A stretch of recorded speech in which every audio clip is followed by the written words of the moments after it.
from another nation, near and far, they come here and they prosper. Hey.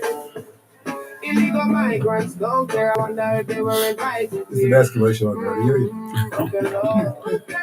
Oh, yeah, everybody like this commercial.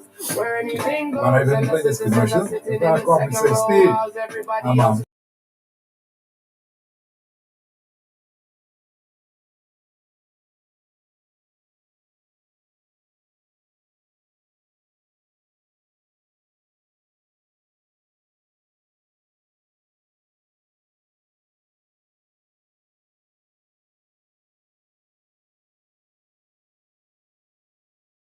About something to get in. The blame starts to change. Time for change. Time to free yourself from citizen oppression. Welcome to the Bahamas, where anything goes, and the citizens are sitting in the second row.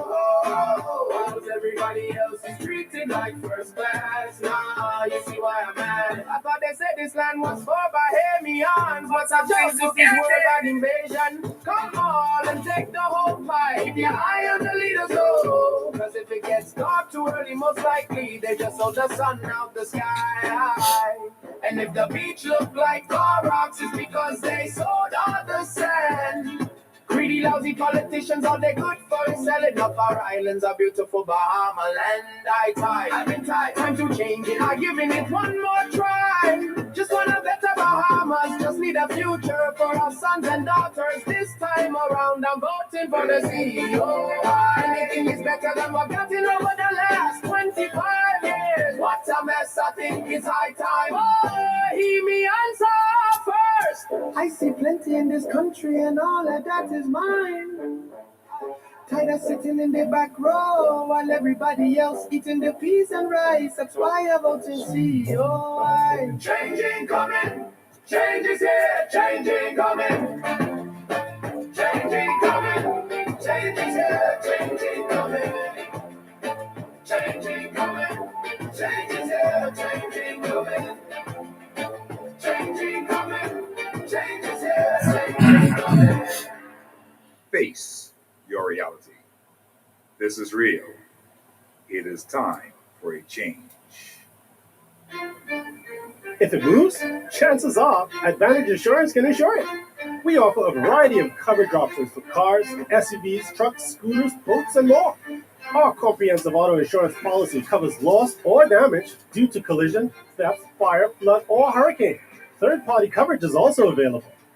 Call Advantage Insurance at 356-0285 or visit us on Collins Avenue today. Advantage Insurance, celebrating 20 years.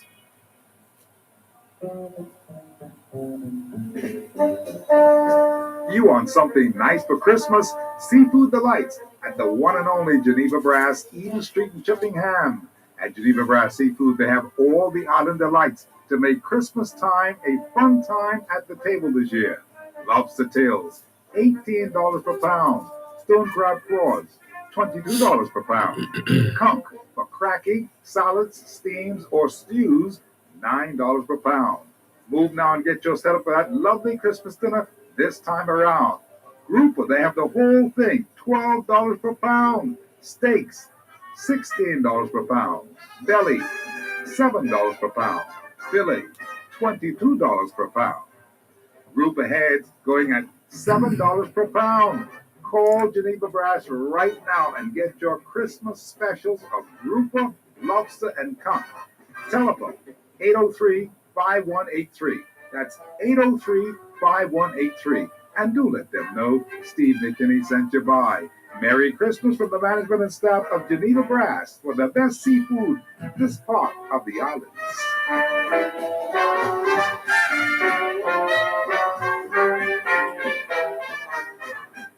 Peace 107.5 FM, the air of success.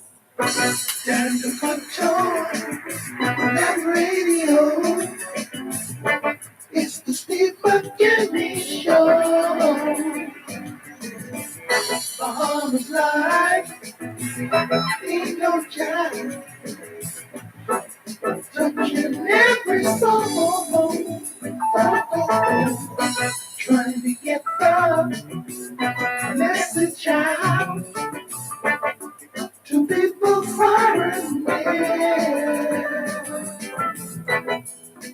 Giving thanks to the one who brought us here. Brought us here. Brought us here.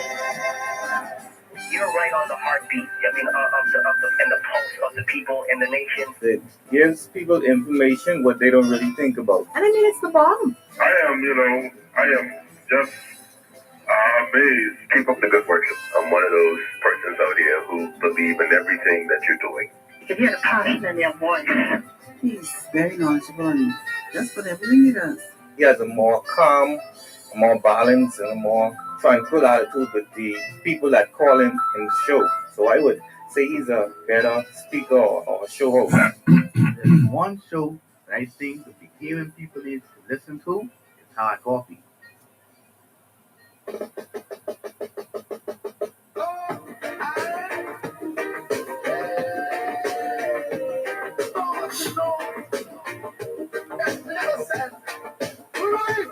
Woke up this morning, coffee on my nightstand. Thanking the most high, it's a grand rising, praising him for another day, not taking anything for granted. Did something that really get me going. I think I know what's missing. I know what will do the trick. Jump! In my car, turn the dial to 107.5 FM. Oh, I like that. The voice for the people, Steve McKinney, no duplicate. Hard copy, bringing the truth. Sorry if you get your feelings hurt. I guess the truth ain't for you.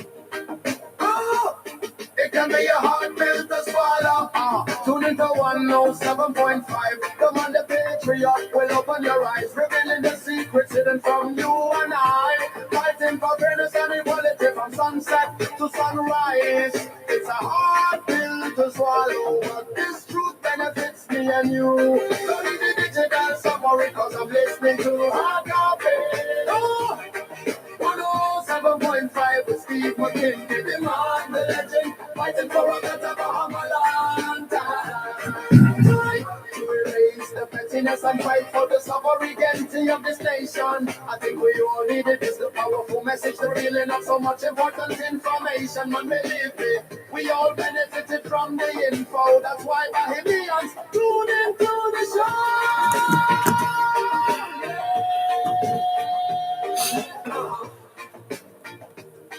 It's a hard pill to swallow, but this truth benefits me and you. Don't need a digital summary, cause I'm listening to hard copy. Come again, come again. It's a hard pill to swallow, but this truth benefits me and you. Don't need a digital summary, cause I'm listening to hard copy. Time to start the show. Was tuning in from 4:48. Don't wanna miss nothing. My dial down move from 107.9 FM. Get ready for hard copy with Steve. Can you be listening attentively? We hear ya. We hear ya. You got the positive vibe. Hey, let's start the show.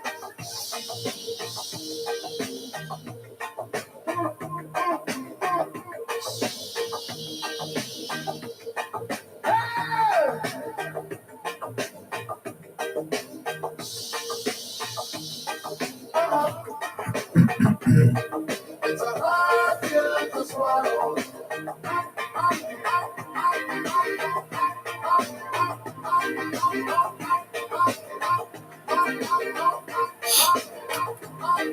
It's a hard pill to swallow.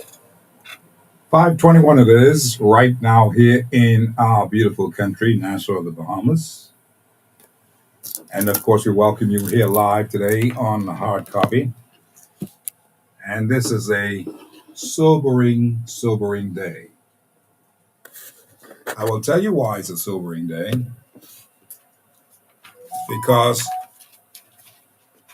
this whole idea about the asylum bill is back. The asylum bill is back before the parliament, and it goes to the parliament tomorrow, the Asylum Bill. It's back before the Parliament tomorrow, Wednesday, December the 3rd, 2025, at 10 a.m. This is very serious, deathly serious, because this Asylum Bill came to the Parliament before.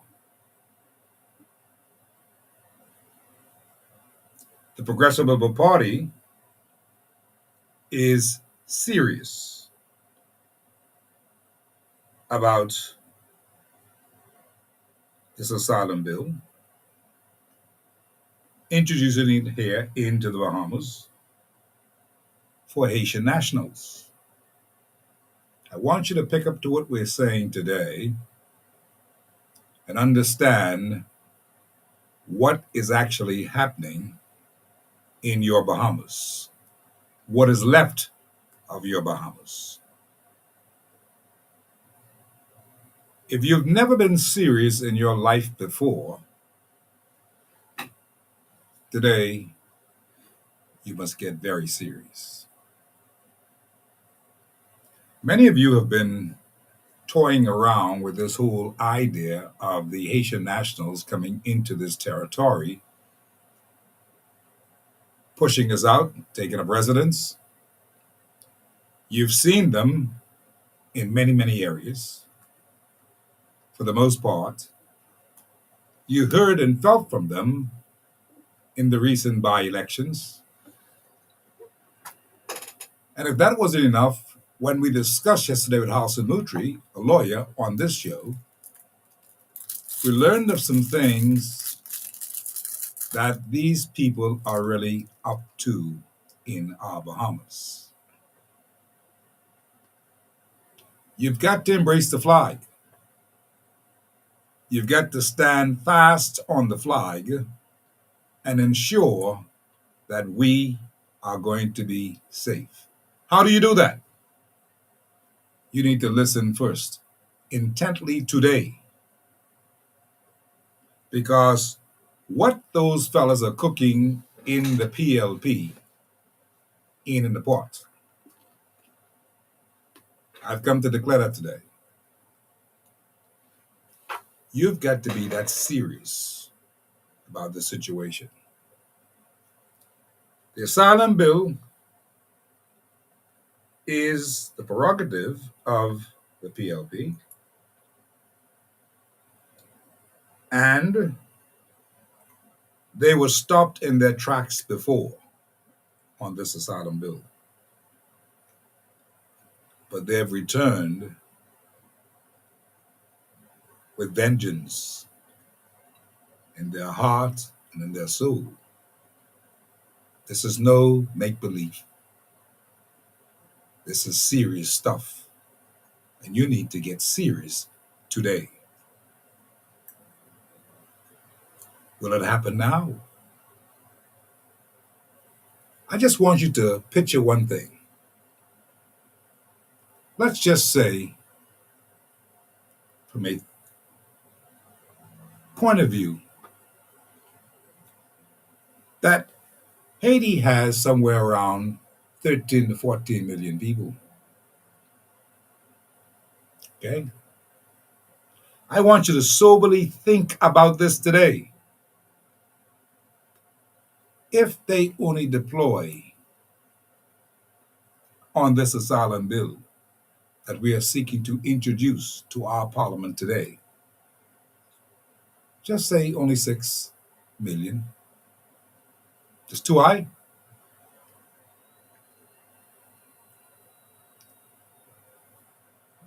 6 million, 13 million. I told you before that people in this world believe that we've got 700 islands in the sun in the Bahamas and we need to populate them. And so Brave Davis and company are coming again this time with vengeance.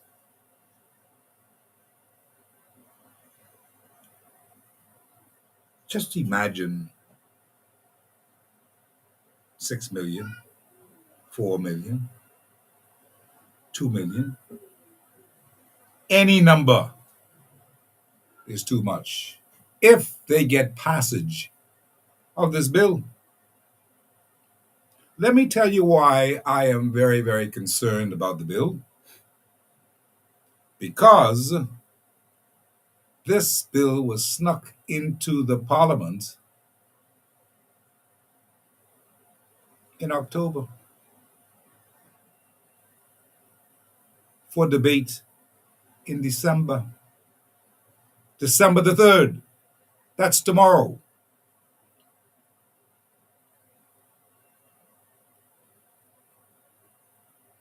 While we were all busy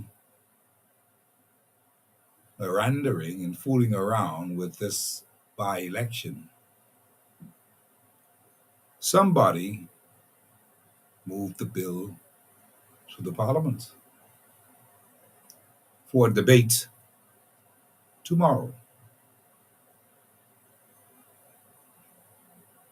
The month of December has always been a very, very hectic month for the Bahamian people and for our Bahamas, because every year for the last 21 years, I would recall that we always snuck things through in December, the last one being the Sovereign Wealth Fund in 2022. Before that, the whole idea of the sex bill. We have a record of doing this thing.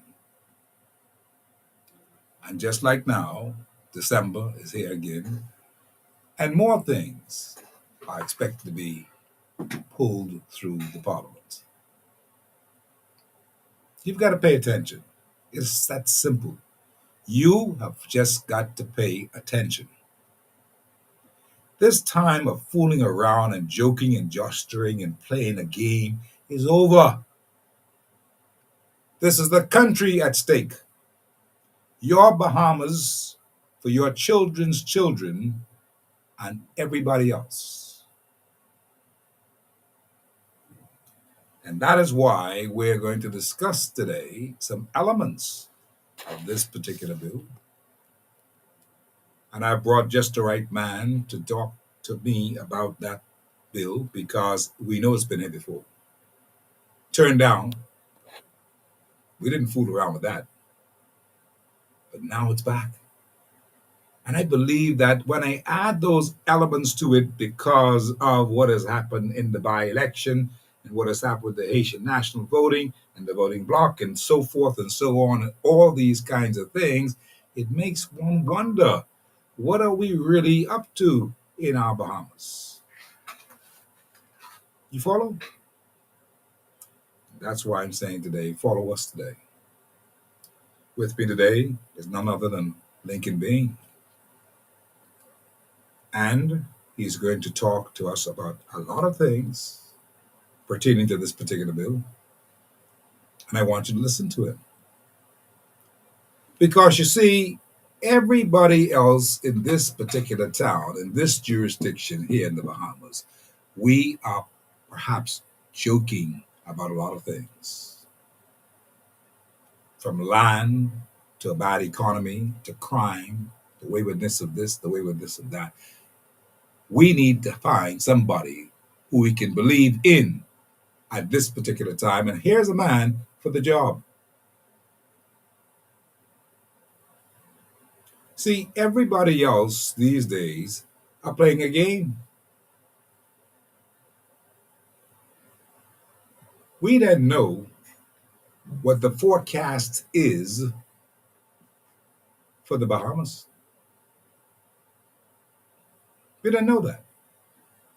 Everybody is now focused on the elections, the general elections. But we got something urgent that we've got to deal with right now. That's why I'm telling you about what's happening. So they're going to go to the Parliament tomorrow, and all the players have already been handled on this particular matter. Lincoln Bain has also been handled on this particular matter, not directly, but because he has a man in the legislature, Arm Lewis. And so we are well aware of what the intentions are.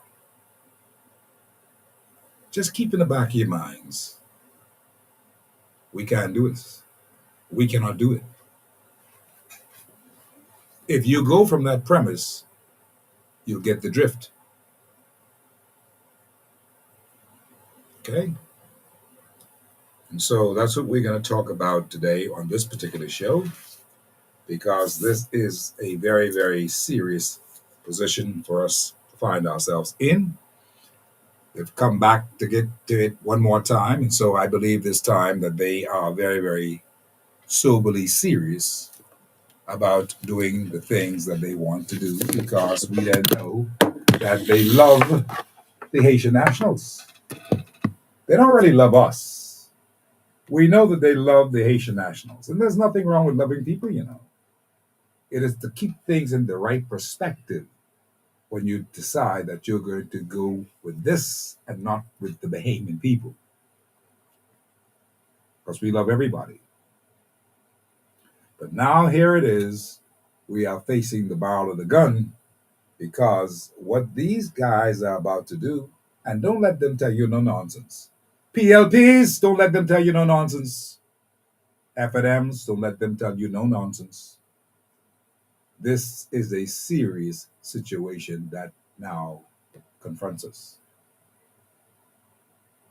Okay? And so that's why I hardly slept last night when I heard this news.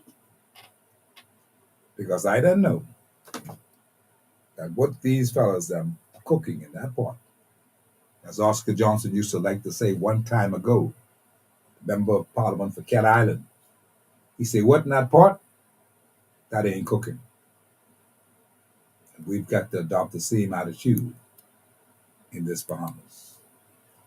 That man here is Lincoln Bain. This is Lincoln Bain, the leader of the Coalition for Independence. And there are so many things that we want to talk about, and so we will begin, because this thing ain't going, just coming. Lincoln Bain, good afternoon. How are you, sir? Good afternoon, my brother. I'm good. How are you doing? All is well. I want to say good afternoon to the Bahamian people who are under the sound of my voice. Steve, this is nothing short of an act of genocide. I know. It is that serious.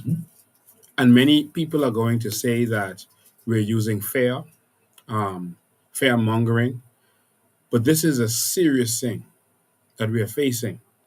And I want to have a serious, sober conversation with the Bahamian people and let them actually hear and read what is really going on. What is in this bill? A couple of years ago, we went to protest when they were bringing another asylum bill. They were marrying it with some other things and then putting the asylum clauses in there.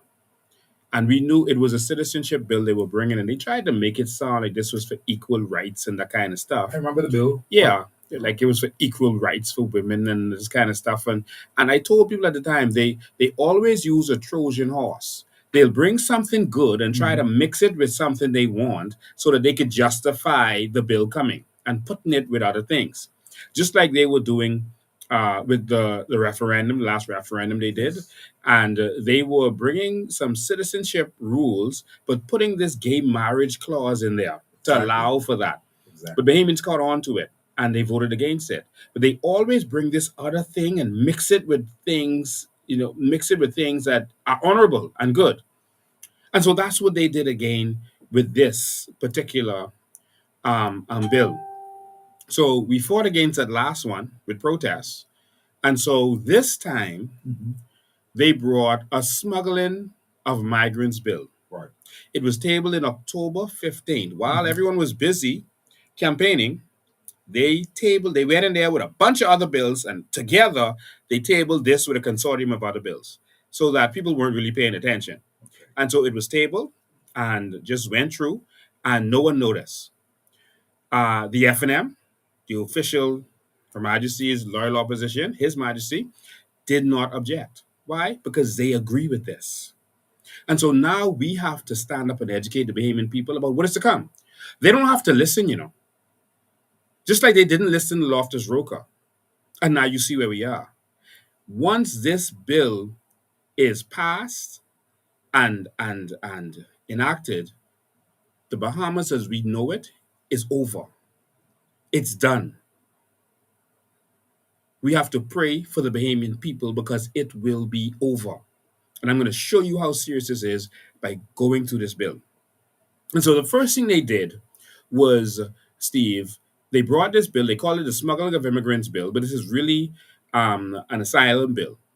And I say that because all of the new laws that they put in here actually already exist. So just like with the citizenship referendum, I told everyone they don't need a referendum for any of those things. They can just go and do it. People didn't listen. But I said all of those things they can just do. It's really the fourth question that they want. So just like that, every restriction penalty that they put in here, every law that they put in here, is already the law. My Lord. And I'm going to break that down for you, for people to understand. This is very, very important, Bahamas. Pray for your children if you let them get away with this. And so I put together a little document as I was studying the law, because we have to put stuff together to help our MP in the House prepare his speech, because we're going to speak to this tomorrow in the House of Assembly. Very good. This cannot be allowed to just go through just like that. All right. All of the bills the laws they propose in here, the punishments, are redundant. And so I'm going to give you some examples of that. Just be patient with me because this is important. This is critical. There's going to be a Bahamas before this law and a Bahamas after this law. That's how serious it is. All right? So just to summarize before I show you this law now makes it legal to enter the country illegally. I'm going to show you that in writing. There will be no more illegal immigration. I see. You can, if you come into this, if you're smuggled into this country, it will not be illegal for you to enter this country illegally or be in this country illegally or to be in possession of fraudulent documents, passports, etc. My Lord. Look like they're covering their tracks. My Lord. They just made illegal immigration legal. I'm going to show you that in writing in their bill. For those online, I'm going to show it in writing. Those on the radio, I'm going to read it to you. They're also going to be forced to take care of these people, provide them food, housing, medical care, education, social services, whatever they need. That's going to be in the law now. There's so much things that I'm going to show to you that is mind-blowing in this law. And I cry shame on any member of parliament who would vote for this law. Every member of parliament who votes for this law is a traitor to this nation, is a traitor. It is treason what they are proposing for us to do. As much as we can't take care of our own citizens right now, we will be forced to take care of the legal immigrants who land here. And in addition, we will be forced, once they go through the process and we realize that we give them asylum, now we'll be forced to expedite their naturalization, make them citizens. It's written. Two-pronged. I'm going to show you this in writing. And this government is bold enough to present this. And the opposition is bold enough to support this. They said nothing. They was talking about passports in the plane. Why didn't you talk about this? They was talking about the air conditioned situation. Why didn't you talk about this? All of these things that you talk about, why didn't you talk about this? Why did you This was participate in obviously hiding secret. this? This was a Yes. secret until it's now here on the They, table. they lumped this in with a bunch of bills and just read it, and then boom, in there. October 15th. All right? And it's in the Tribune. If you go to Tribune and search, you'll see October 15th, they tabled this bill. And what they did was they talked about the stuff you'd want to hear. Oh, we're gonna have stiff penalties on persons who smuggle persons into the country, and stiff penalties on this and stiff penalties on that. But they didn't talk about this asylum part, which is a big part of this. Mm-hmm. So let's go through this. For everyone listening, this is important for the existence of the Bahamian people. Well, listen up, folks. Listen up, because this is important, and this is a serious situation that we've got to really confront and understand, so we can deal with this whole matter with all of our senses. Go ahead, sir. So in this bill, they bring some clauses to make certain things illegal that were already illegal. Mm-hmm. And they were covered by the Immigration Act already, or the Penal Code already. I'm going to give you some examples of this. So the first one is smuggling of migrants, all right, which is clause 4 or section 4 in this bill. 5, sorry, section 5 of this bill. All right. There's already existing law which says assisting illegal landing. All right, that's the Immigration Act. All right, 547 for those who check in. The bill criminalizes arranging or facilitating illegal entry or exit of persons for profit. This is already against the law. And so that's section 5 of this bill. And so they're doing nothing by adding this bill. There's already fines for up to 2 years in imprisonment or $5,000 per passenger. Mm-hmm. All right. Now, what they did was add some stiffer penalties, but you could do that by amending the existing law. So that means that this is not necessary. All right. Understood. The next one is organizing, aiding, and abetting, and conspiring. That's clauses 6 and 9 in this new bill. But that is already general criminal law. Aiding and abetting is already all over the penal code. And so you didn't need Yes, a specific act understood. So to deal under with penal that. code. All right. Mm-hmm. Next, enabling illegal stay, meaning you're enabling a person to stay here illegally. That's bill clause number 7, right? Which is the same as harboring or employing illegals. That's already in the Immigration Act. All right. And so, what is the purpose for this? By overlapping and saying stuff that's already the law. It's so that they can go and make it seem like, yeah, we're going to deal with smugglers. Repetition of the law. We're going to deal with the smugglers. For photo, just the so that they can justify this law. All right. And so there's already fines and penalties for this. Right. And if you wanted to add stricter penalties, like go from 2 years to 5 years, you could have just amended the Immigration Act. So that shows that this is not about that. Another one, harboring smuggled immigrants. That's clause 8 of this bill. That's already the law. Wow. Harboring illegal persons is section 47A of the present Immigration Act. So again, this is another one that you don't necessarily need. All right. And then they have ancillary penalties. All right, which is clause 10 of this new law. And they are already existing laws and that deals with forfeiture. So like the boat can be forfeited, Mm-hmm. that you smuggle them in and that kind of stuff. That's already the law. We already have those laws to forfeit. So you did forfeit anything that was from the proceeds of crime or you participate in crime with. So that's already the law. So that's not any breakthrough. All right. And there's also a law that the captain or the courier, etc., they have to report certain things. That's already the law in the Immigration Act. All right.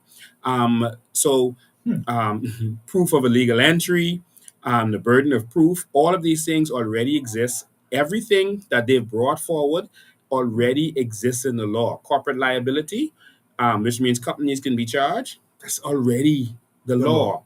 And so all of these things show that this bill, even though that's what they're focusing on, it's not really about what they're saying because the law already covers this. Covers that. It's already there. All right? Mm-hmm. I'm going to release this document so people could read and browse through it so they could understand this perfectly. All right? And so there are a lot of benefits that is granted. So this new law is not about stopping smugglers. This law seems to only be about giving decriminalizing illegal immigration and giving benefits to illegal immigrants. That's all this is about. And asylum, this new asylum law that they're going to sneak in there. All right. And so that's what this is about. And so at this point, I think we should look at the advantages that they're now going to have. And this is important. I need you to listen and pay attention.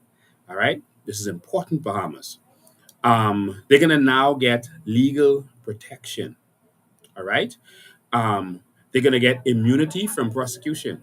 So now the law is changing so that that persons who pay a smuggler to smuggle them into the Bahamas. We're not talking about trafficking. Trafficking and smuggling is different.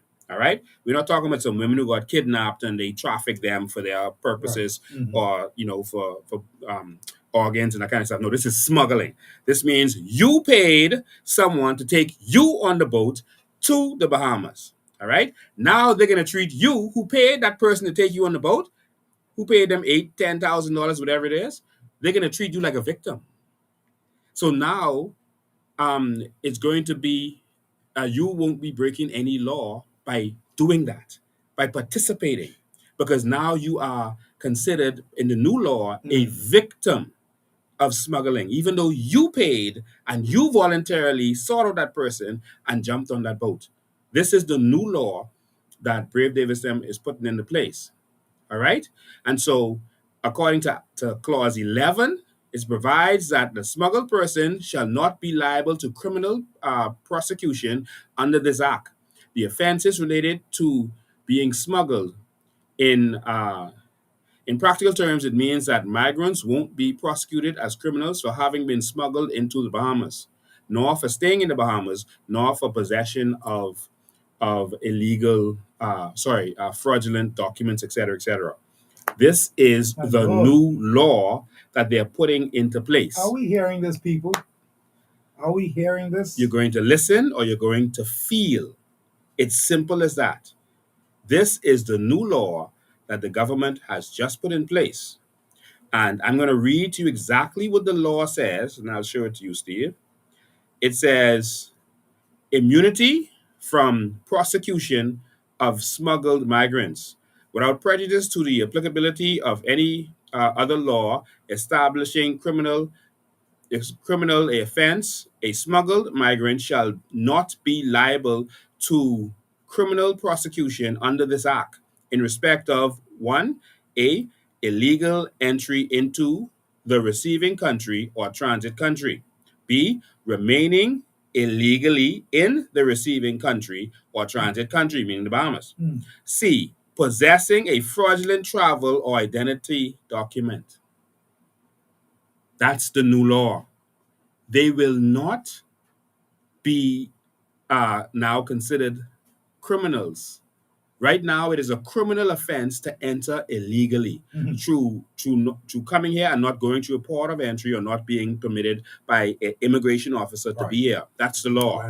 Philip Brave Davis and this administration has now changed that law. It is over. See, what is so interesting, stop there for a second. I mean, we got to digest this now. If you're looking at this thing, and I want to look at this thing from the point of view that this biometric thing that we just had here in the Bahamas the other day, to have people go and say they want to have this biometric thing, and they have this whole big meetings with the people from the commission. This is akin to this same kind of situation because and I know that they have the requisite numbers in the parliament to pass any bill. They got the people. So if you are thinking that this ain't gonna happen, they can't do that, stop talking nonsense. They can do this.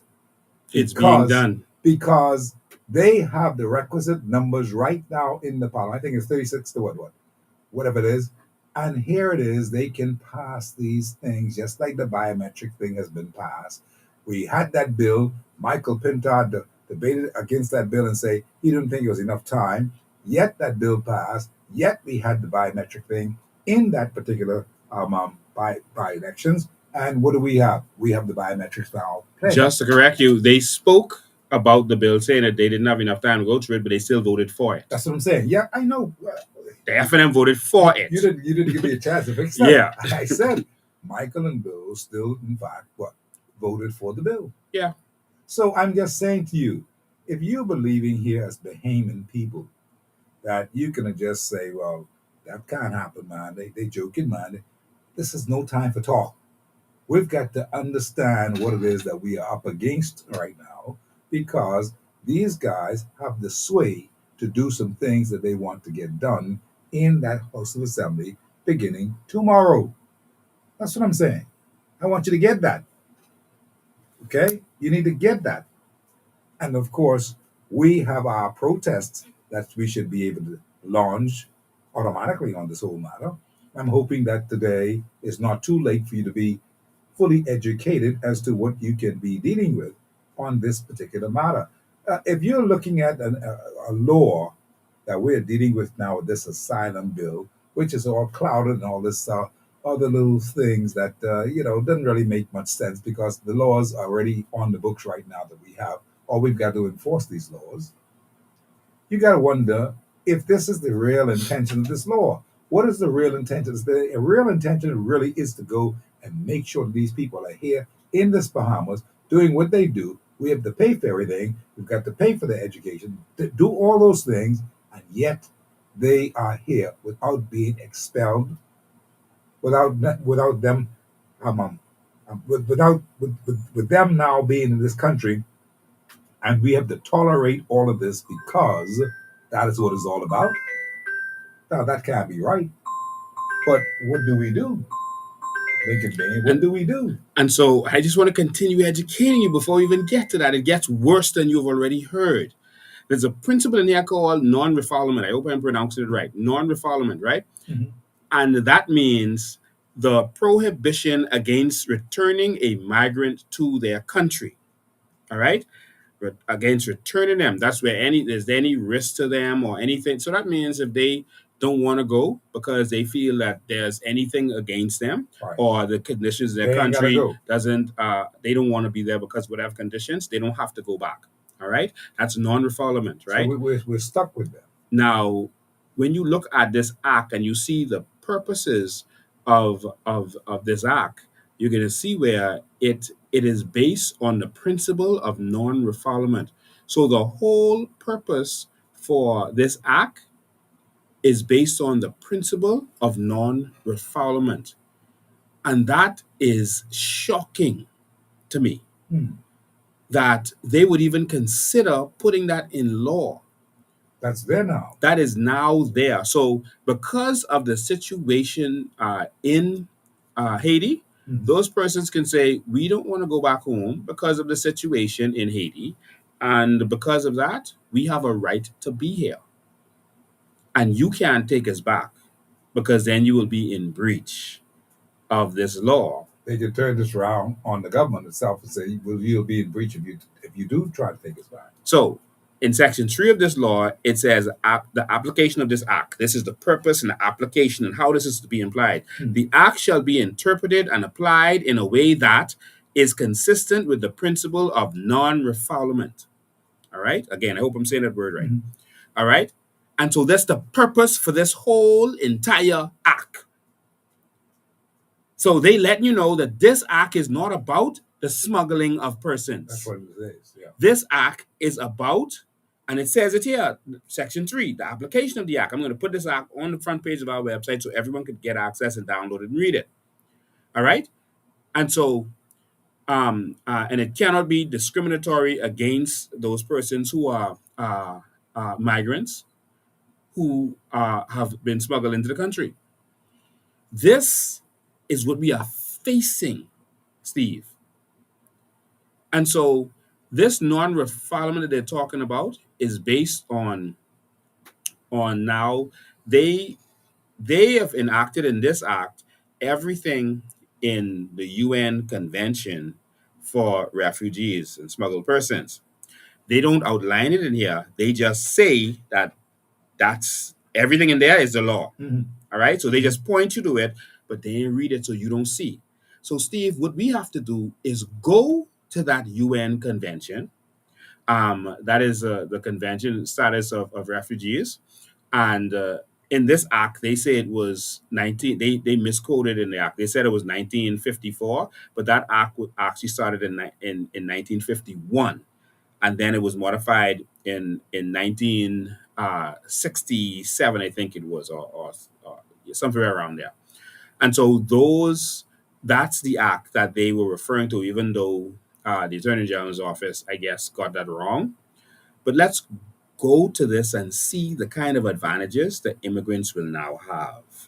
And they don't put it in the act that they knew maybe Bahamians might go and read this act. So we got to be careful. Let's make sure that they don't really see what's going on. So let's just point to say everything in there is a law, but don't put in our law what is in there, which they should do so you know what you're signing on to. And so right now I'm looking at the convention and protocols relating to the status of refugees, all right, on the UN's website, the UNHCR .org, just so you know what we're looking at. We're on radio, so I can't really show it, although I could show it to people online, but we're on radio, so I'll just speed through it. All right, so this is from the 1951 Convention related to the status of refugees, and also the 1967 Protocol, which is when they edited it. All right, this came about because of people who were because of World War II, they were displaced. All right, and so they were refugees, and they were trying to make sure these people get some advantages who were displaced in World War II. All right, in '67 they broadened it and said not just World War II. This thing was spread all over the world, so let's just spread this over. Now, remember, in 51, we were not a country, so we didn't sign this. In 67, we were not a country. We did not sign this. We were under the British.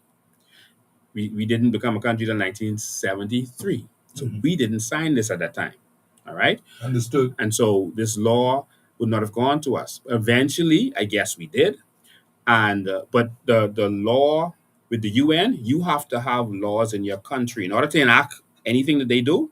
You have to sign on to it, and then you have to put an applicable law in your country that enacts it. All right. Without that law, it's not enacted in your country, and so that's the process. Now we never put it in our law, but now Brave Davis them sees an advantage from this, and so now they are going to make legal that which was illegal, which is a bad thing in We voted against it. It was illegal, and they made it legal because it could benefit them. All right. And now we're seeing what's happening out of that. Now, this is the illegal immigrant situation. They changed the law to make illegal immigration legal. All right. Now, I'm going to go straight to page 22 of this document for those who want to take notes and follow what's going on. And it's going to show you some of the advantages that these people now have. And it's shocking. All right.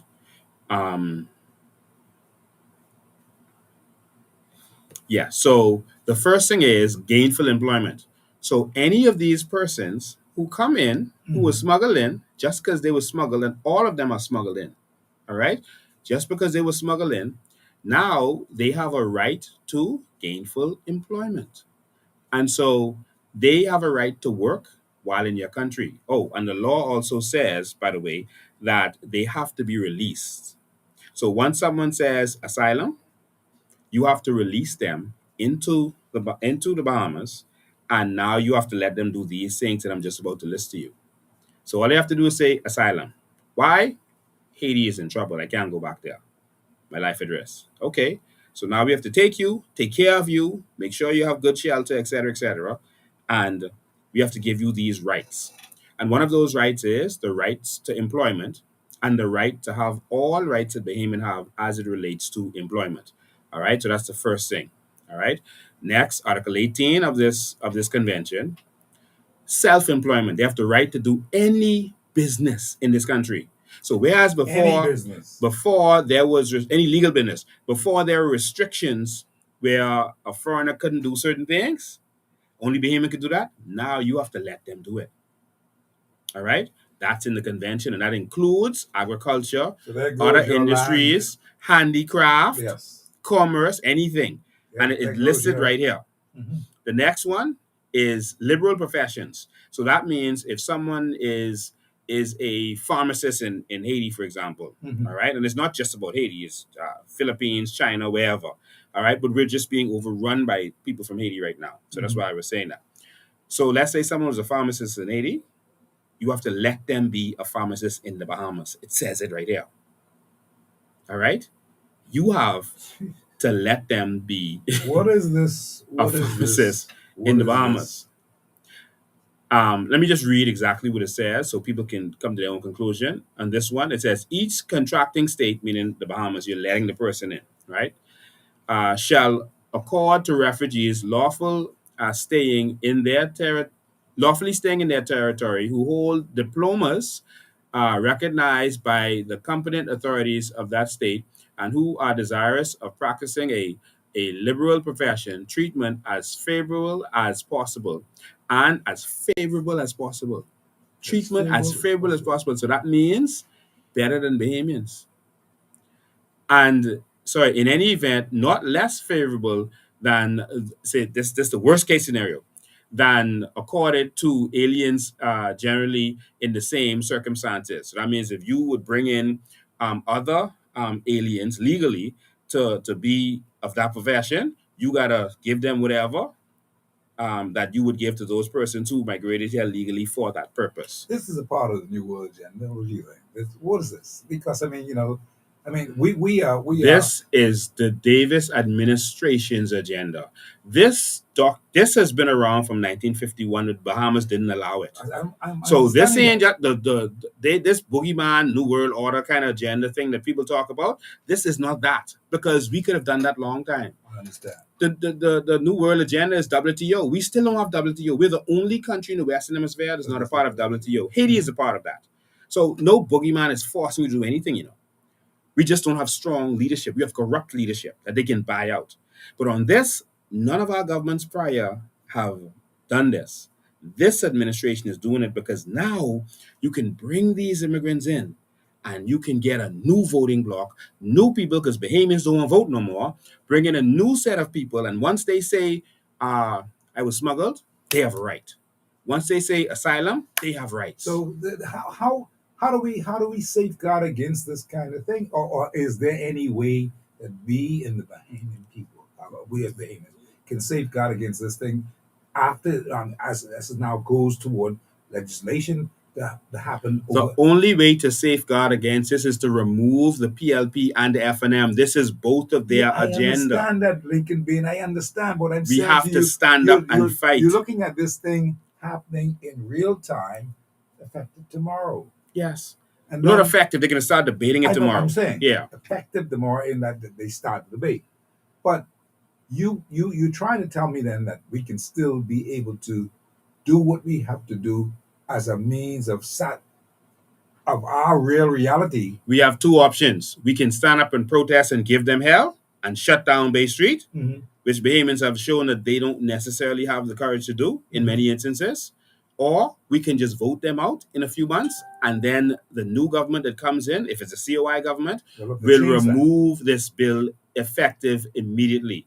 If the FNM or PLP gets in, this will continue, and we will be forced by law to where we will be forced by restrictions. What do you say, people? International restrictions, international sanctions. If a smuggled immigrant come here and say they didn't take care of me, they didn't take care of my bills, they will have a right to sue the government. And they have a provision in here where you have a right to sue your smuggler, the government, or whoever.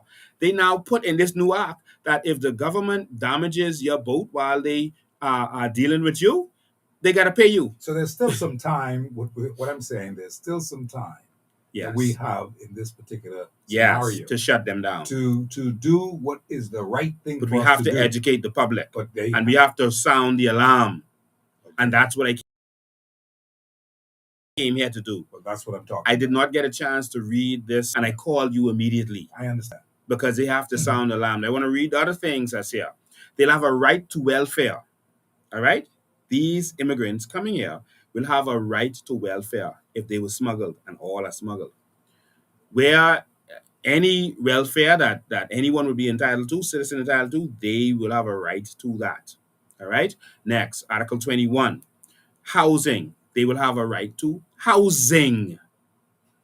Bahamians living on the street, Oh, Bahamians goodness. living on beaches, Mm. they will have a right to housing. And we will suffer international sanctions if we give a Bahamian housing and they out in the street.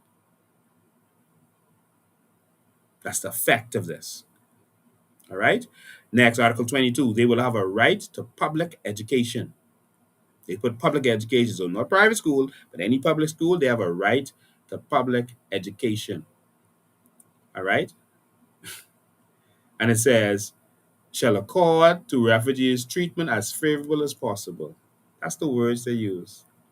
As favorable as possible. So guess what? They need to get in school.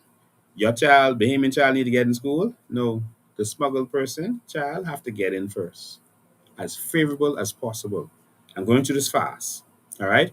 Article 23, public relief. They'll have the right to any. This done raise hell up in me. Yeah. And many people, I'm sure.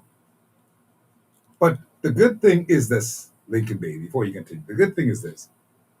If the people don't want to move on this, that's their business.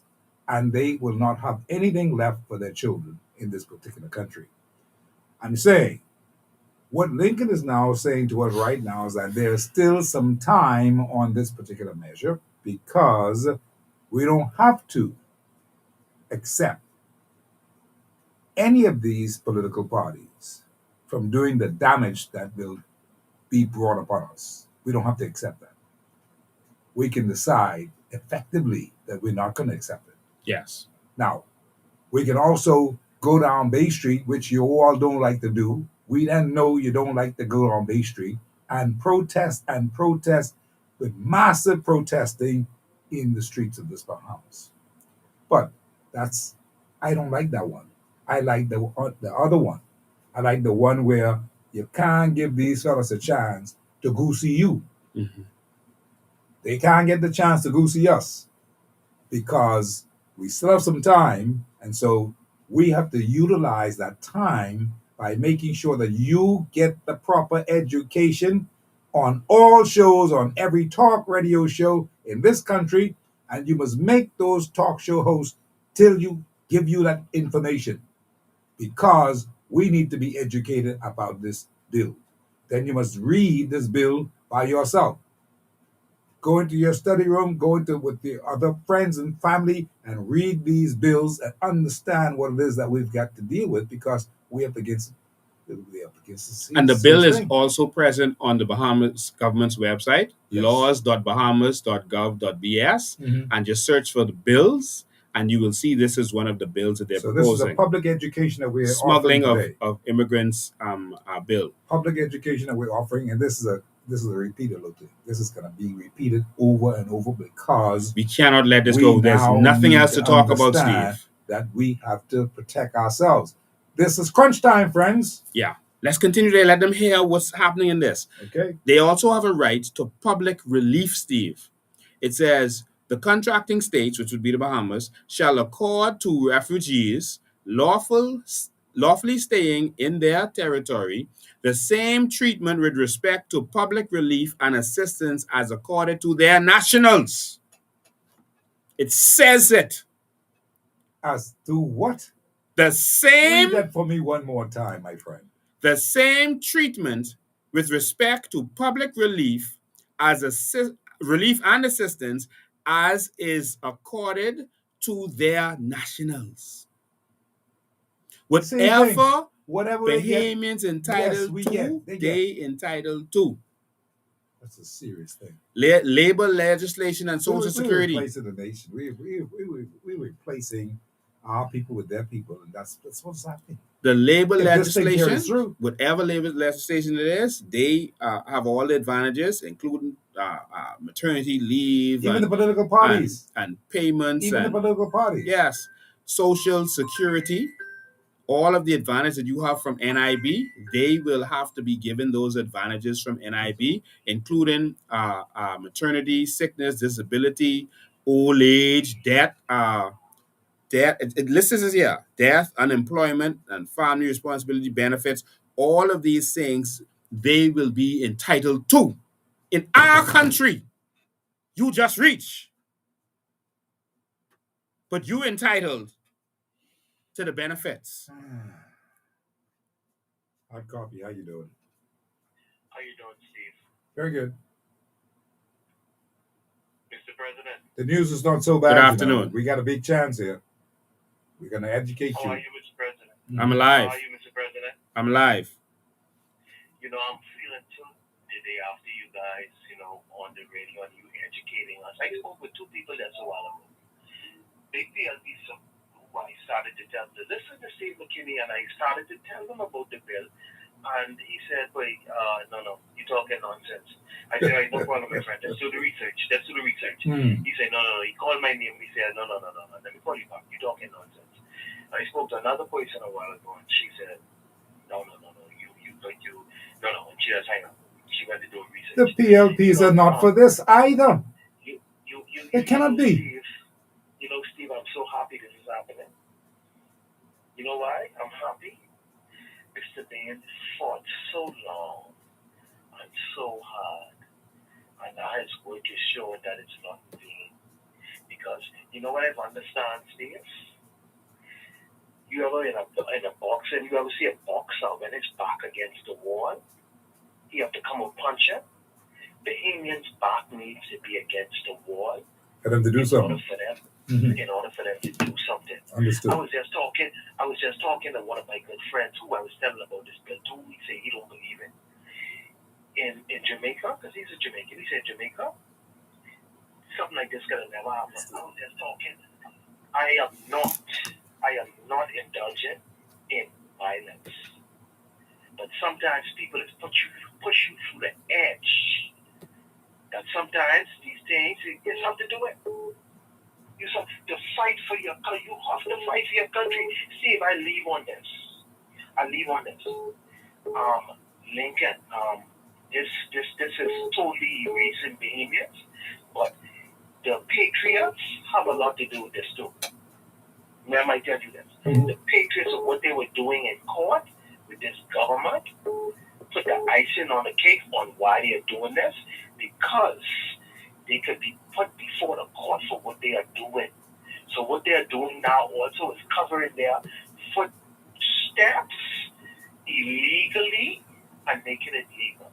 Have a good day, gentlemen. Thank you, Vic. Good day, my brother. It's a serious thing.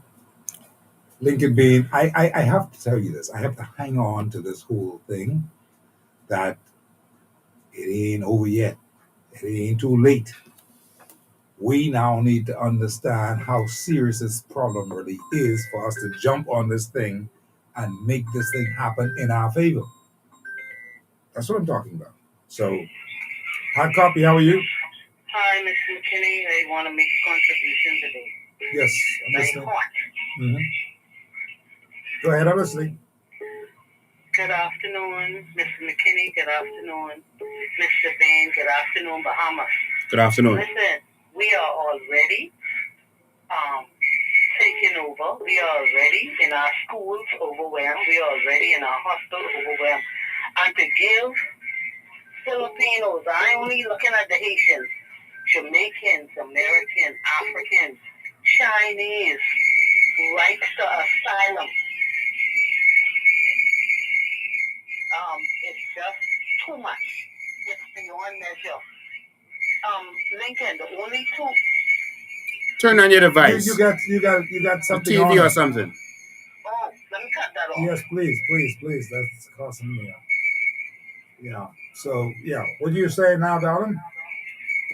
Yeah, it's too much.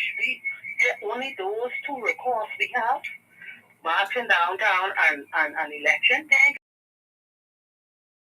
They made no election when they don't pass this bill, because the people will be free to vote. And on top of that, an F&M government, actually the PLP government will be the worst government ever, because they are so treasonous. Why would you even come up with something like this? They're trying to cover their tracks. Some people already called and said they're trying to cover their tracks. All these people in Parliament any Bahamians there? Are there any Bahamians there to say, no, we can't do this? You're just sitting down and let anybody, like you'll say, to get something on everybody. My point is, I say no to the asylum bill. Me. And I ready, whatever you all say this evening, to do. And I done informed, I've been preaching this all day. Everywhere I've been, and I done talked to all my children. This is a no-no in this country. How can you come from another country and have rights like me? Never. Appreciate it. Never in this Bahama land, no. Appreciate I say no. Appreciate the call. Thank you very kindly. Have a good afternoon. All the best now. Yes. Good afternoon, caller. How are you? Yes, I'm in a very, very somber state. I want to say this to everyone very quickly. I remember about 8 years ago, a man from the international community was here, and he said that the Bahamas can solve and has the solution to Haiti's problem. What I'm saying, people dodge for a while, but eventually, whatever is spoken will be announced. And the Bahamian people, we need to wake up and we need to realize what is going on. Absolutely. I think a lot of people Charlotte, I'm don't going to get you realize now. what is happening. They need to Haitianize the Bahamas so they can come in and take it over. We are already at a disadvantage, and when you look at it, it has finally come, the truth has come out now that they want to turn this place into Haiti off the coast of Florida. So we have to do what we have to do. Appreciate it. Thanks for your call. I know that people have been trying to reach me. I think I see a call there from Charlotte. She's trying to reach me here on the phone. And Steve, I can't sit down and let this happen. Yeah. No, I can't. We how can any of us I allow can't. this nonsense to happen? Please. Not in my country. No, sir. Listen, I tell you, today we're talking something very sobering, very, very serious, and I want everyone to pay attention. There is a bill that is now before the Parliament. It's going to be made ready to be read earlier tomorrow, and I want people to understand what it means. Please do get a copy of it, understand what is happening, and please. Steve, if this bill is made into law, Mm-hmm. there will have to be a coup d'etat in this country. No question about it. We will have to, because we will lose the majority in this country. Our country is going to be gone. Charlotte, how are you? Good evening, Mr. McKinney. Good evening, Peace. Mr. Bean, and good evening, Bahamas. How are you? I am doing well. I'm really disappointed on concerning this bill. And it seems like they snuck this in because, again, this is the purpose for having town hall meetings. They did not consult the public. They did not bring this to the attention of their constituents. Very true. And this Good is point. why. Yeah, and this is why when we talk, when we speak to our people, we are big on educating our people because we believe that an informed people is a powerful people. No question about it. Steve, Yes. our people are being distracted by the most mediocre things being done by this government. Very true. Very They're true. They're distracted by an MP tiling or an MP doing road works. They're distracted by which candidate can feed their constituents. My They're Lord. distracted Crazy about stuff. who can do what for their constituent. But Steve, do you know where the real power lies? The real power lies in the House of Parliament through these same bills and policies that they are Exactly. sneaking underneath Exactly. our noses. This is Exactly. real governance. Exactly. This is real governance. Policies and bills that is either going to crush a nation or that is going to move a nation forward. And this particular bill, like Mr. Bean said, is a bill to end the Bahamian people as we know it. And I always say, before we were here, yes, the Arawaks were here, the Lucayans were here, but where are they now? They're gone. We are basically doing the same thing in modern times. Genocide. That happened to them is now happening to us. Absolutely. We have to stop being distracted by the movie stars, by the wealthy want to be politicians coming in with all of their money, by the MPs who feel like they can grill the most chicken, or by the MPs who feel like they're doing these little mediocre things in their communities, building an airport strip or reconstructing a clinic. We need to kills and these policies that they are implementing in this country. This is what we call real governance. To wake up. Yeah. The Bahamian people need to wake up, and today, starting today, tonight, they need to make up in their mind what they are going to do concerning this bill, because it's like all of our front doors. Whether you're PLP, FNM, or Absolutely. COI, whether you believe in the devil or you believe in the Lord, this bill is going to affect each and every one of us, No question and our about it. children will not have a future in this country. Appreciate your call. Thank you so much. You know, it is so that's what it is. We have to pay attention to this bill on a very, very serious note. We've got to study this bill. We've got to read more about this bill. We've got to know every single syllabus and everything that's happening in this bill. And we've got to protest this bill in every single way that we can think of. We want every lawyer in this country to understand what time it is, because this is your at your beck and call. You too will be affected big time by this. And we talked about this, myself with Blackmail talked about this in many, many ways on this particular show. There's going to come a time when we are going to have to look at what the thing really is and call it for what it really is and put a stop to it. That's what's going to have to happen, whether you like it or not. Hard copy, how are you?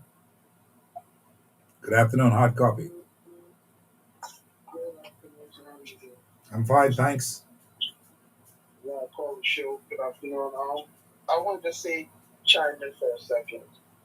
First of all, I'd just like to let Mr. Bain know he and I met briefly a couple of times at a couple of rallies. I'm the gentleman that brought the water when he was locked up over there for them when he was locked up at the station. But I would like to say something about us overlooking the power of the United Nations that it has over our government and some of these policies that we're seeing. Mhm. And to be quite frank, I support the COI and what he's doing. I know Maria very well. But to put out there that the UN is a boogeyman or the New World Order is some boogeyman, that's real. You understand? I'm the guy that left you the book there, Mr. McKinney, some weeks ago. Yes, I remember. I got it.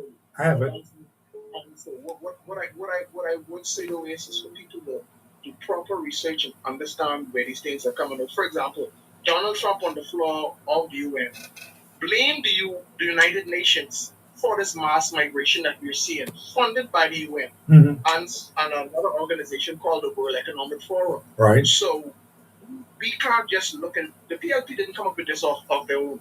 This is being funded by agencies much larger than themselves. Yeah. I totally support what Mr. Bain is doing. I am a Bahamian first, and I am with him 100%. But to put out there that, the New World Order's boogeyman, brother, that we seeing happening in real time now. They're not even hiding it no more. And for the people that don't know what's going on, either they don't want to know, or like the lady just shared in the screen, they're just too busy being distracted, winding down and being deliberately distracted. Mm-hmm. You know what I'm saying? And so. Let me help you, my brother. Those UN persons have power over persons who sell out to them. Countries that have strong leadership, they have no influence over them. A treaty is a voluntary thing. You're not bound by a treaty. You can stop a treaty at any time. All right? For example, let me just say this. For example, Qatar signed on to the WTO, but they have laws in their country where a Qatari must own 51% of any business and other things that is against the WTO. So the WTO went and visited Qatar and said, listen, you all have to change your laws. And so Mohammed said, no, we're not changing our laws. Our country is to benefit our people first. And so they said, well, we're going to have to put sanctions on you. And so the leader of Qatar said, well, don't waste your time. He said, what we'll do is we'll shut down our gas mines, et cetera, et cetera. We've already made all the money we need to make. Our children are rich for generations. We'll shut it down. Don't worry about it. You don't have to worry about the sanctions. That's a lot of paperwork. Do you know what the response from WTO was? Okay, you're being too rash. Don't worry about it. We're going to see you in about 5 years. We'll come back and we'll talk again. All right? The Dominican Republic removed all illegal immigrants. If your grandparents came in illegally, they removed you and those illegal immigrants. No UN went to Dominican Republic and said anything to them or did anything to them. I'm telling you that our politicians use this stuff because they get bribed. And they take the bribe because they want to just right. And so they do what they're told because of the advantages. But my brother, I think that you do have a good point here on one particular aspect, and that is this. You see, I keep saying this to you all every single day. The United Nations and those other world entities, they believe that the Bahamas is a place and a good conduit for those people of Haitian distract to be in the Bahamas because they are on this false premise that we have 700 islands and keys in the sun. Now that sounds silly and simple to you, hey? But think of it: 700 islands and keys in the sun, just waiting for some people to inhabit those places and do what they want to do. And they believe that primarily the Haitian nationals are key in doing that because we need to have the kind of development in this Bahamas. You may not see that, but watch it. I got you. I'll just leave on this note. In geopolitics, when you negotiate, you have to negotiate from a place of strength. Exactly. No question about it. The Bahamas done making the wants to build. I guess once we get there, then we'll be able to negotiate from strength. Yeah, that is correct. Appreciate it. Senator Marco Rubio and Donald Trump, both of them blamed you in. The Bahamas is not there yet. Once we get to this new Bahamas that perhaps one day the COI can build, now we can geopolitically negotiate from strength. We're not Qatar, bro. We, all our children in the United States of America, we love Walmart. We're not Qatar. You know what I mean? So when we come to the table, we don't bring nothing to the table. When you go to countries like us, so geopolitically, Qatar is a whole different country, and they negotiate from a different prism than the Bahamas. Okay. You know what I'm saying? I appreciate it. My last point would simply be to say, brother, I support what you're doing. Like I say, thank you, man. We met a couple of times, but the new world order is real, brother. It's real as that mic in the front of your face. I think we get that. I do not fear uncircumcised Philistines. We are going to negotiate from a position of strength, and we have strength that Qatar never will have. We are in the mouth of America. I won't say any more. And we have an ally to our north who feels the same way that we feel about these immigration policies. All right? And so we have more strength than you can even imagine. All right. I've spoken with them. Hard copy, how are you? I'm good. No, not you, not yet, buddy. Yeah, hard copy. Go ahead, sir. Steve. Yes, I'm listening. I peep your Trump card, Steve. I peep your Trump card. Listen to me, Bahamas. When you hear Mrs. McKinney talk, when he speak in parables, and I can tell you why peep your Trump card, Steve. Mm-hmm. When he speak in parables, you'll listen to him carefully. If you all come to call and ask him to repeat it slow again, you'll listen to him. Steve was saying from day one about the UN. Let me tell you how I know Steve knows what's going on. 2 weeks ago, Maya Manley came on air in Barbados. Mia Motley. Whatever she named. Mia Motley. She said that her country her citizenship is not for sale. That's right. You hear what Lincoln said just now? Strong leaders would stand up against it. I was wondering why she made this statement, but she was talking about the UN. See, we don't know what these leaders be discussing, and we have to listen to other leaders because our leaders are bought out. So we have to listen to other Caribbean leaders around the world and hear what's going on in their country, the ones who are boss, and then compare our leader. See if it's know exactly what's going on, but he ain't gonna come out and say it. He say, pay attention, pay attention. When he say pay attention, you all pay attention. Have a good day. Appreciate the call.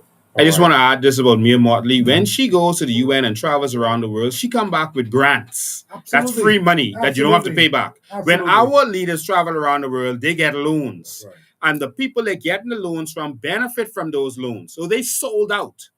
I don't know if they got money under the table to get loans instead of grants, but there are millions of grants around the world offered to third world countries for different scenarios, for infrastructure, for the flooding problem around this country, for different things that we need to fix our hurricane walls or sea walls, etc. that we need. There's grants out there for everything that we need, for ambulances, No for question medical treatment. There are grants there, but they prefer to get loans, which is a business transaction that I believe, I don't know, that they probably get money on the table, because it makes no sense to me that these grants are available, yet they are getting loans. Yeah, exactly. Listen, we have so many different calls coming in one time. That's what's actually happening. And our show may have gotten sidetracked. I just want to bring that show back into the fold as to what we've been talking about. And I want that to happen here before this final half hour passes us by. Let me take this call quickly. How are you? Go ahead, ma'am. Hey, what's going on, Steve? Hey, sorry. Go ahead, sir. Yeah, man. Atlanta in the building. Yes. Hey, Lincoln. Yes. Listen, man. Hey, look here. I sit right here short because here's what I don't understand. The leader of the opposition supposed to be bringing what you bring to the nation, right? Yeah. It just, to me, it's just, I can use your word, mind-blowing, where you find out the information. So if you put it on a scale, who cares from who don't care for this place? You're trying to tell me now, we have such disrespect for a constitution that we writing in laws that goes against our constitution? Yes. Because to me, what you're trying to tell me now is if somebody break into my house, they have rights, and then I can't put them out. Graham, Yes. I'm going to get you the milligram. I'm going to get you the milligram. Yes, you're correct. So that's what you're basically trying to tell me, right? And then next year, they can come and campaign around me, where I have. Why we don't get to choose the people who come into this land? Because we get, and let's make it clear, because everybody is people of all this other nation. It's the Haitians for doing it. What is our problem?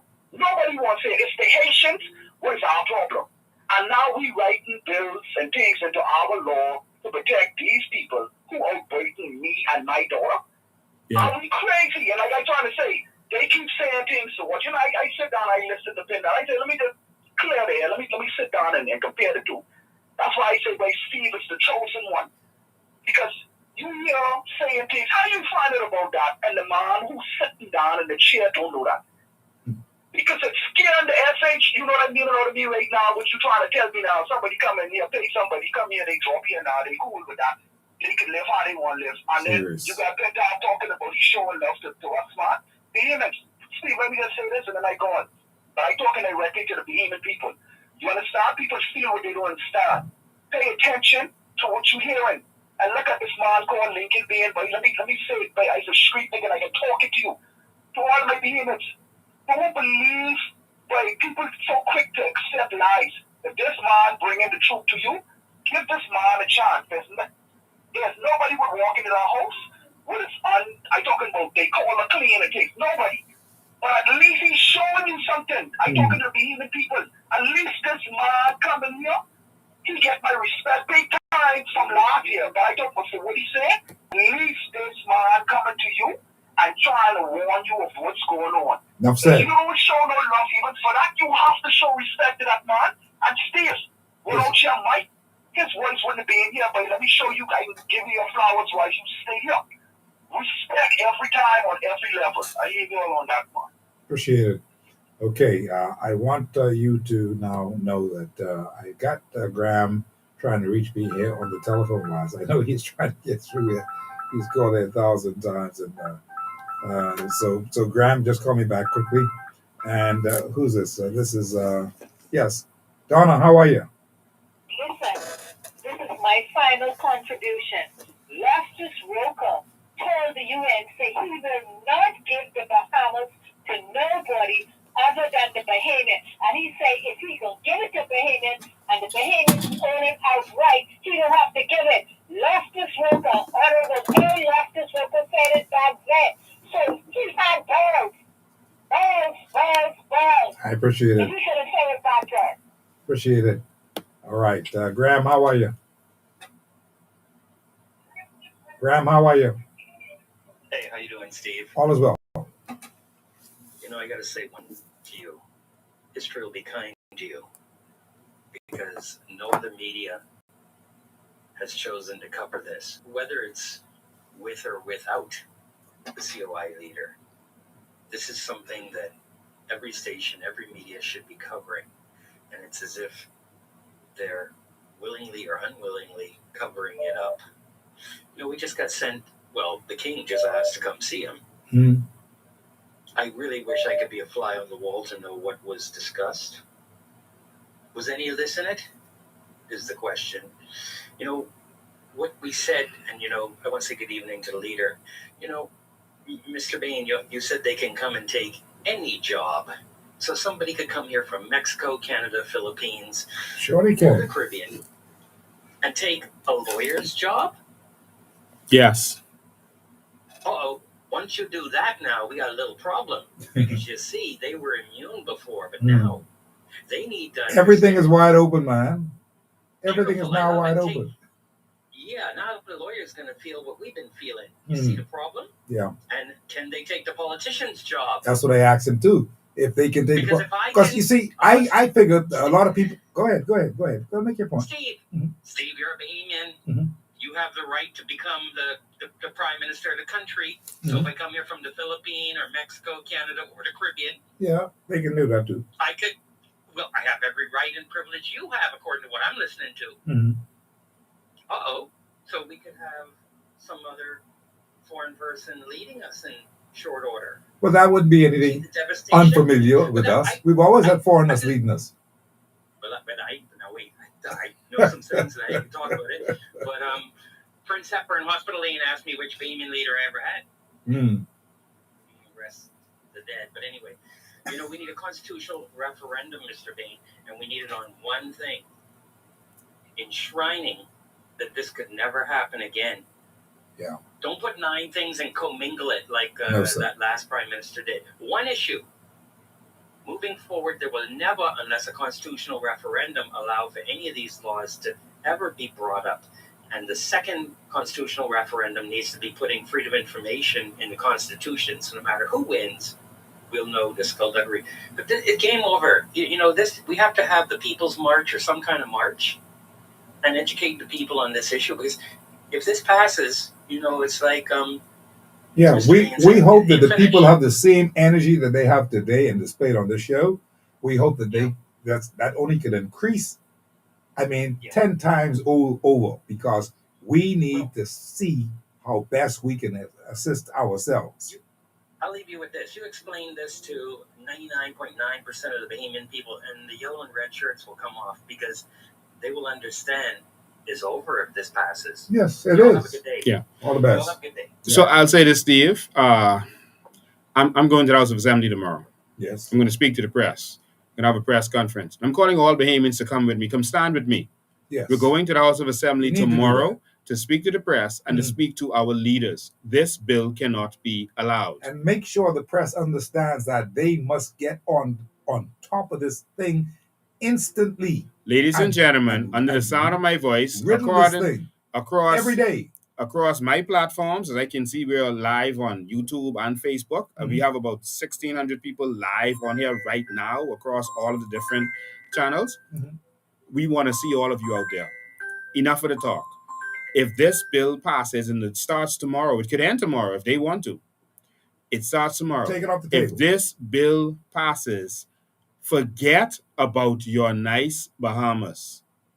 You asked a question about whether they will be able to take the politician's job. Well, let me read Article 34, then you get to the phone line. Yeah. Article 34 of this convention, naturalization. When you let these people in and allow them to be here, you then have to expedite their naturalization. The contracting stage shall, as far as possible, facilitate the assimilation and naturalization of refugees. Well, listen there. That means that this thing has come back to bite them in the hip. That's what's happening, They shall, in particular, make every effort to expedite naturalization proceedings and to reduce as far as possible the charges and costs of such proceedings. My Lord. This is what they are putting in. This is a convention that they are enacting.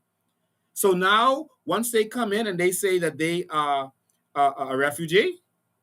They don't want to go back. You got to naturalize them. Make space for them. So now you're going around our laws that say how you could become a citizen. And there's much more. I skipped down to that. There's much more the Bahamians haven't heard yet. You have to give them IDs before all this. Give them IDs, identification, all kind of things you have to give them. Oh, man. This is unbelievable. Good afternoon, sir. How are you?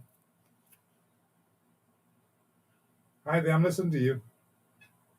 Yeah, Mr. Bay. Yes. My people, what I'm hearing this evening, we will not have a country. We will not have a country.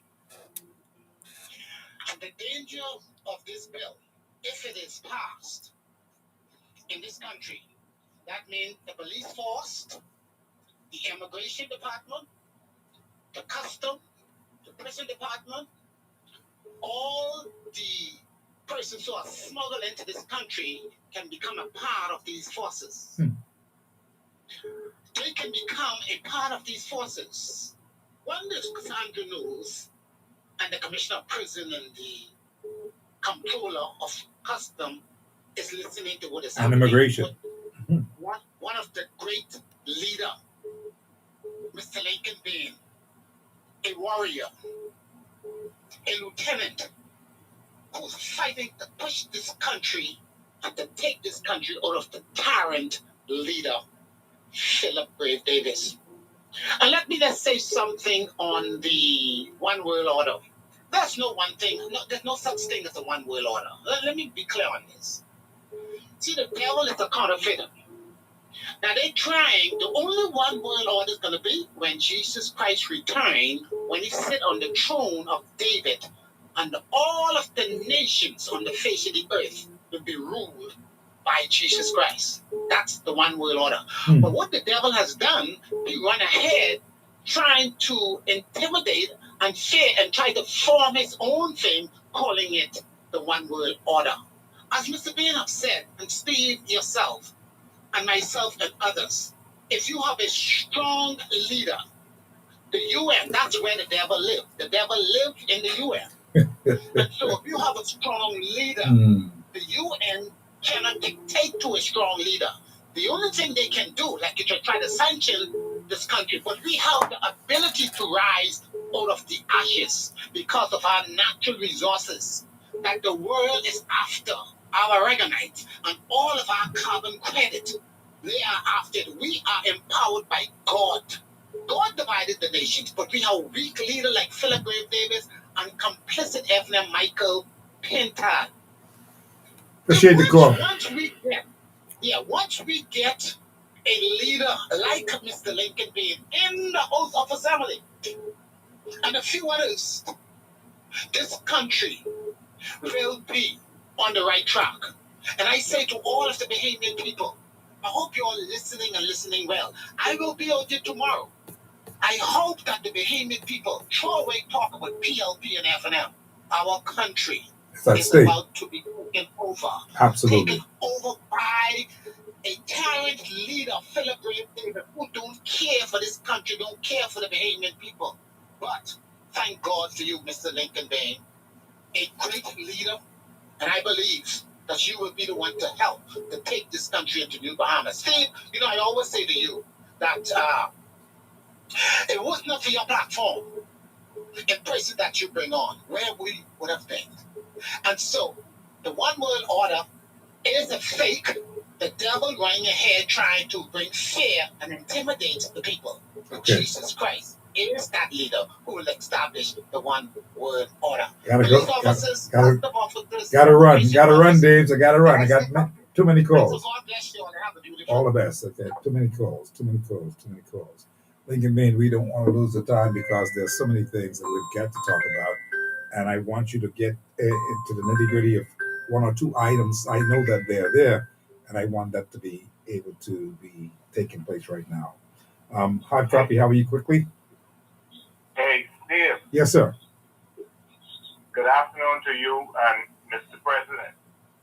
I was just going to sit back and I appreciate what Mr. Bain is bringing forth this evening.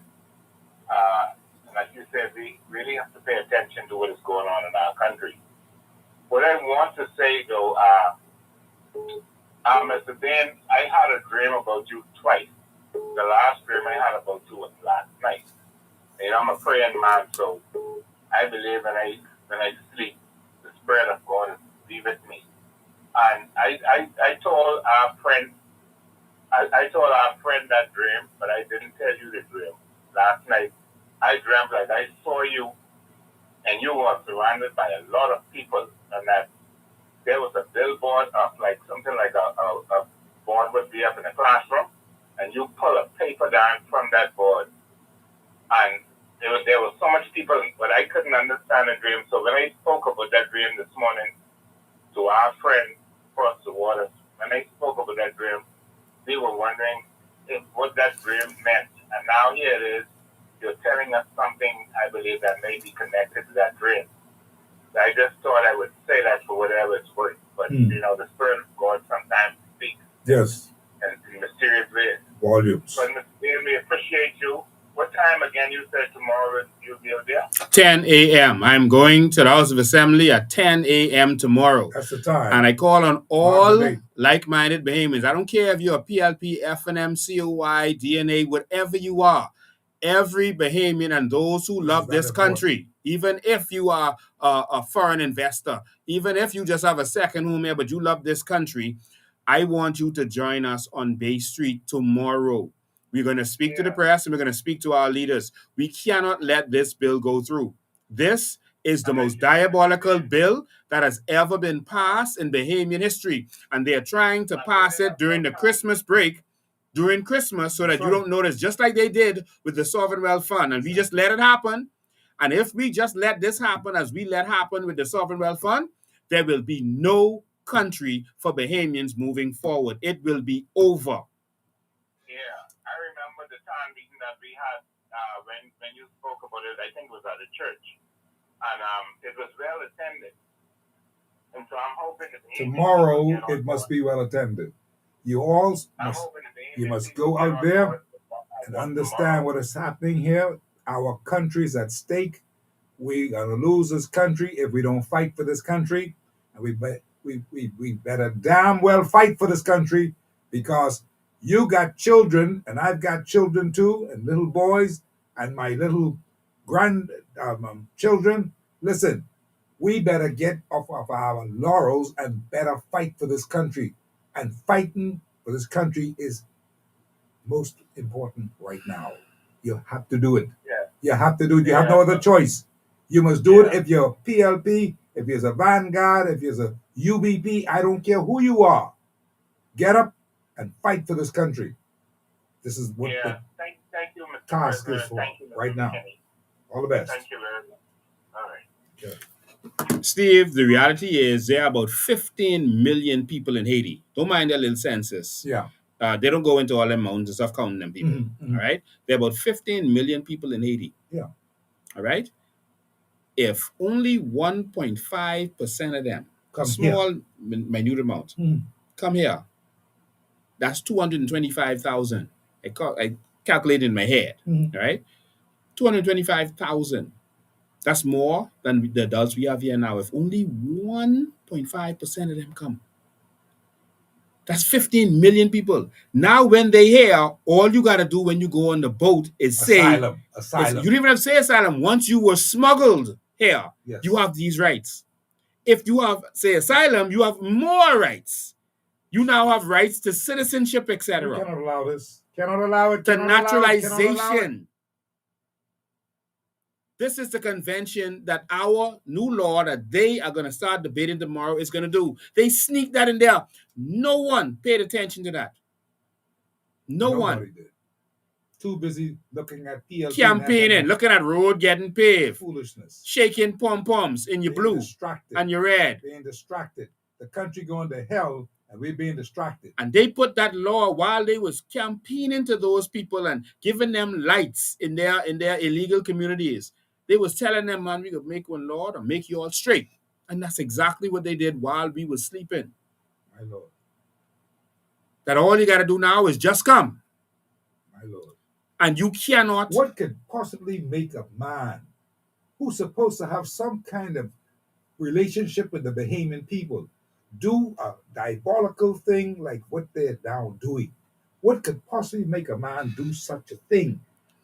What can make a man do that? I cannot understand it.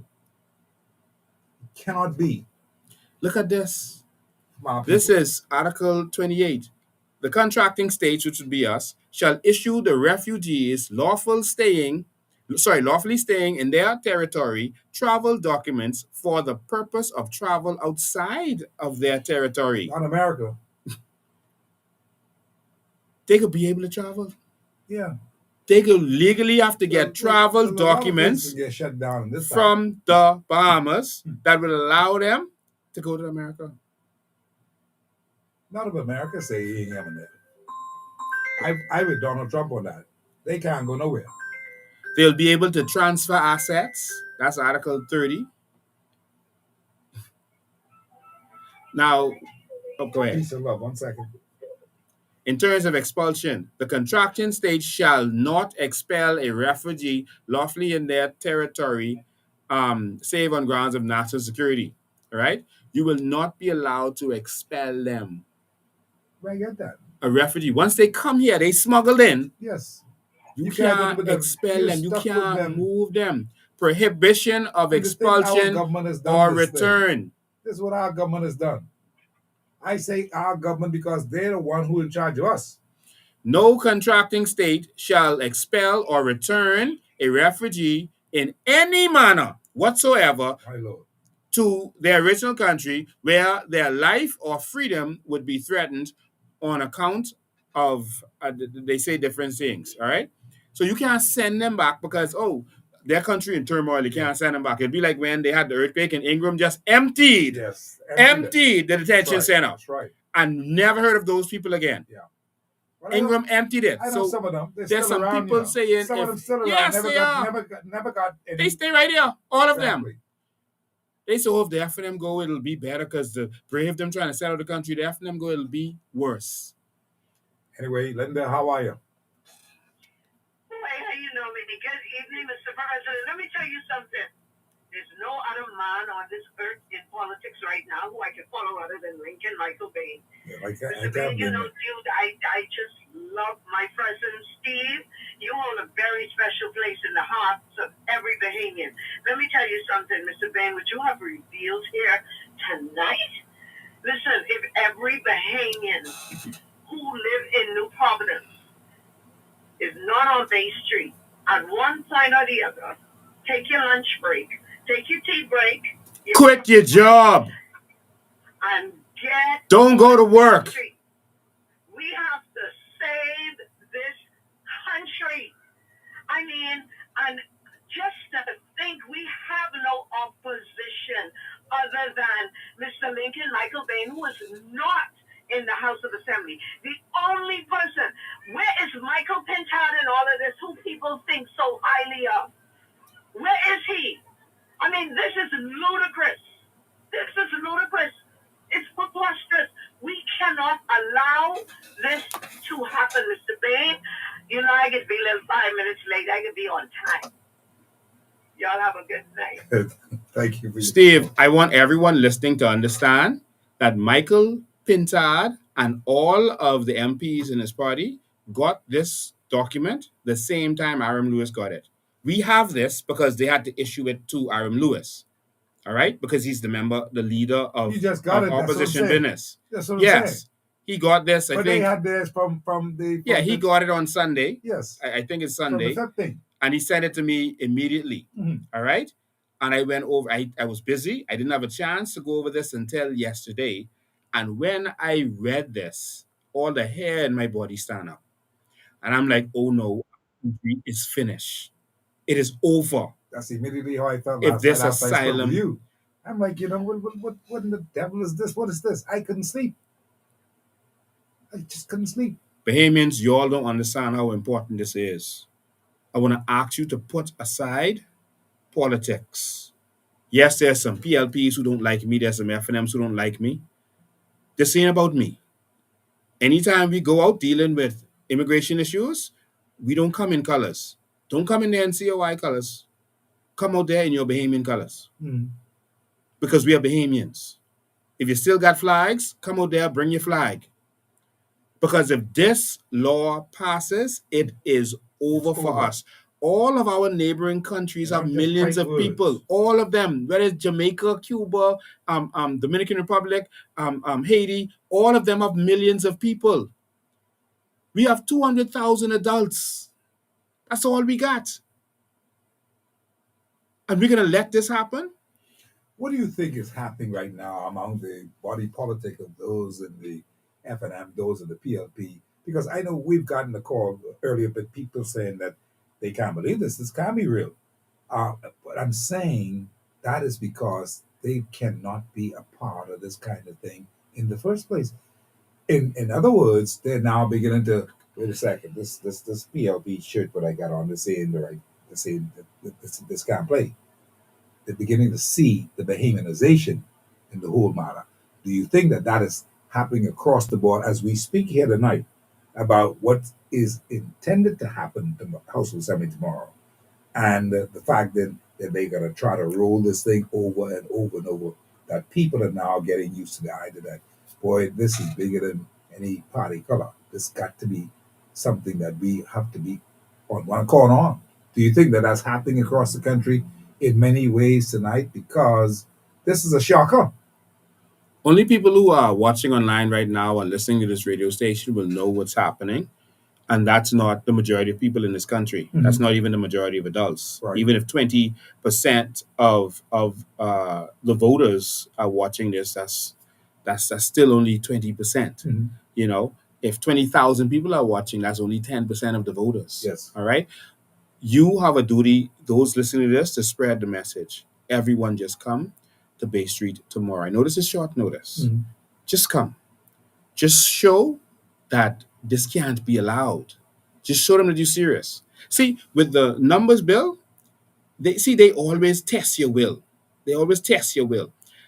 With the numbers bill, you voted against it, and then they waited a few months, and then they came right back and then passed it because they know, hey, y'all ain't gonna protest no more. Y'all entitled. As far as y'all concerned, this is a waste of time. They can still do what they want to do. You can't let that happen with this. Because there will be no more country. If you're listening to me, if you are out there, I'm willing to stand by myself on this. I'm willing to stand on my own, but I know I am not alone on this. You're not alone. Only one country we got.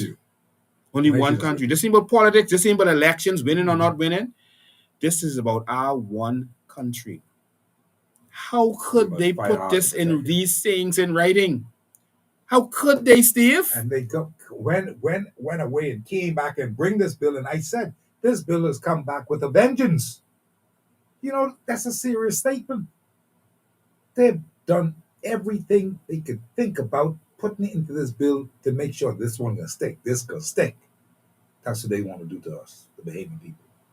So they know that we protested already, and they know Christmas is coming. So most people ain't into talking politics. They're seeing the time, and they could sneak stuff in while we're distracted. And so that's why they're doing it now. They just came off a victory, and so in the morning they're going to be swearing in this new MP for this area that a lot of them came out to vote in. Right. And so that's going to be the distraction. The news is going to be focusing on that. And so while they're focusing on that, the first bill that new member of parliament is going to be addressing is a bill for asylum in this country, and to give benefits to the smuggling people, to make it so that if you're smuggling into this country, you're not illegal anymore. What next? That you can be here and not be illegal. That you can have fake documents. Legitimize yourself. And it is not illegal for you to have fake documents. My lord. The FNM got the same bill. They haven't said a word. Nothing. Maybe they'll say we can for tomorrow. What you think? Lord, this got to be the biggest joke in the world. But anyway, that's our show for today. It's all right. Down 1 minute past 7 o'clock. We're going to have to end here. But I want people to go support this whole idea, this bill, and have your say. Have your say big time. Have your say, because it ain't right. It ain't right with law. It ain't right. It ain't right what they trying to do to we. It ain't right. Get that in your head. It ain't right. Go there with that attitude tomorrow. Go say, it ain't right. It ain't right.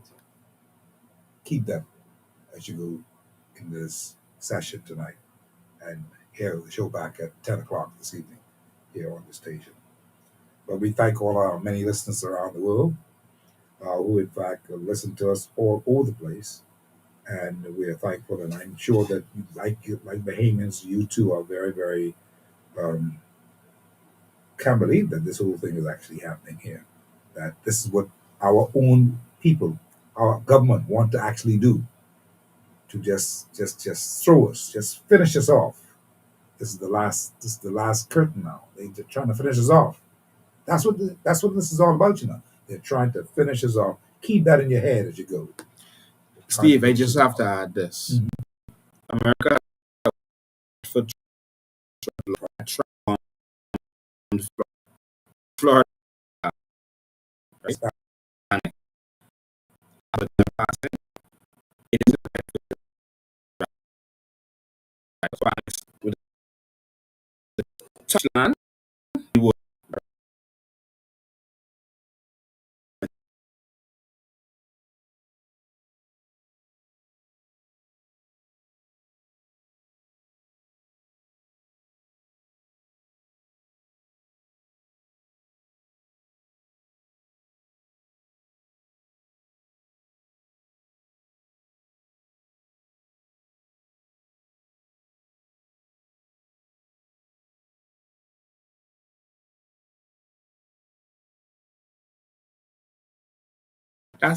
That's what they just put in right. I won't repeat that because we lost connection online just now. The wet foot, dry foot. These new immigrants now, once they're being smuggled, they don't have to land in the Bahamas. They don't have to land. If you were caught out to sea and you were being smuggled, they can now bring you and you are now a smuggled person or someone seeking asylum. Plus, it doesn't end with our 3 miles out. It doesn't end with the 3 miles out of Bahamian waters. They can now, our defense force can go into international waters. And if they find you out there or the U.S. Coast Guard find you out there, you can now be brought to the Bahamas as a smuggled person. And you can have all of these benefits that I just told you about. This is the law that they are putting in place. So don't let them sham you and say this is a smuggling of immigrants act. This was only to bring in that asylum part and the refugee part. We are going to be in trouble if we let this go through. Well, we continue the exercise. We're going to continue the education. We're going to continue all of those things. We want you to insist that every member of the media and every member of the traditional press who does talk radio get on the ball, get on their case, call them and inundate them with the ideas that, why y'all ain't talking about this thing here? We want more, but that. Call every talk show. Make sure you call on every station. You'll call them and you'll force them to talk about it. If they hang up on you, you call back. There's nothing else to talk about in this country right now than this bill. We have to make this the issue. It is a shame that the media has not covered this and are not covering this. And don't let them cover it from a standpoint that now they're gonna have restrictions on smuggling. That's not what this is about. We already have laws to prevent smuggling. Absolutely. How much of them then been getting locked up? Every day. All right? We already have laws against smuggling. They say, oh, now we have specific laws. We had specific laws called the Immigration Act that deals with it. All right? And on top of that, this new law is not under the Minister of Immigration. Is that right? He does not have the purview of this. They put it under Wayne Monroe. Although this whole thing only deals with immigration, with coming into the country illegally, getting your naturalized and all this stuff under this new convention. They put it under the Minister of Immigration. Which one it is, and talk about this. Talk about it. Be there tomorrow. Let's have a strong showing and show this government that we want this country. Now, Finland say, if you don't fight for it, you saying, man, give it to them. Give the Chinese, the Haitians, the Filipinos, give all them your country. No, cannot happen. Anyway, Lincoln, man, we appreciate you being here today. And it's been very, very good. We'll play the show back tonight. And, of course, later on Sunday, whatever we have to do, we've got to talk about these things. These are things that are important to the growth and development of the Bahamas, and we know that we shall win because we are confident in the victory of good over evil. I end that show right there tonight. We thank you so much. Good night. Good night.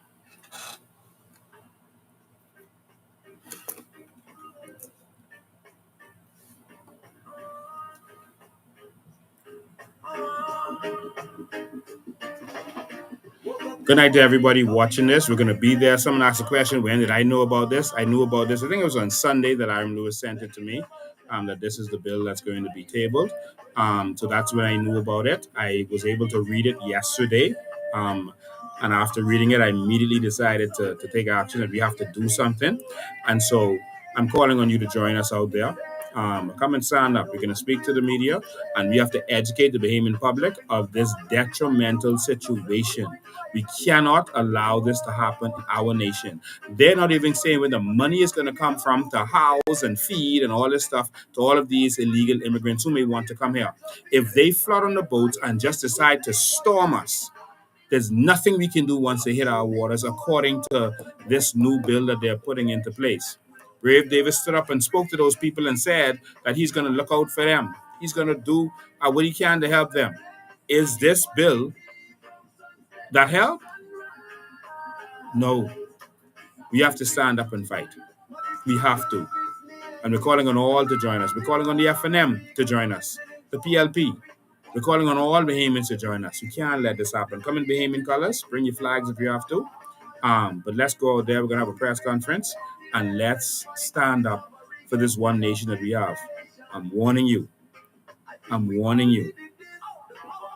If we let this bill go through, that's it. It's over.